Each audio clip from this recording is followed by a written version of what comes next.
And as you would expect, there are plenty of messages on support on social media, led by the British Prime Minister Rishi Sunak, who said, wishing His Majesty a full and speedy recovery. I've no doubt he'll be back to full strength in no time, and I know the whole country will be wishing him well.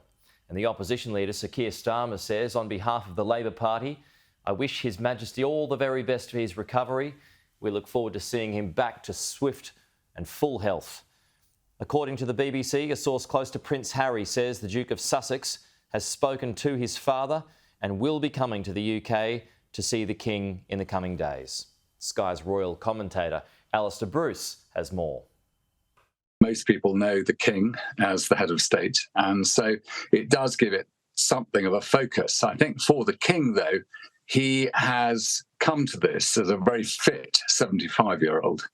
And he has always been very energetic and determined. And as Laura was saying, we saw him at church in Sandringham only yesterday. And so I think that having come down to London, we're here to start this procedure. We know he does so with enormous enthusiasm. His reign has begun with an incalculable number of engagements and activities, and he has thrown himself into the task of kingship.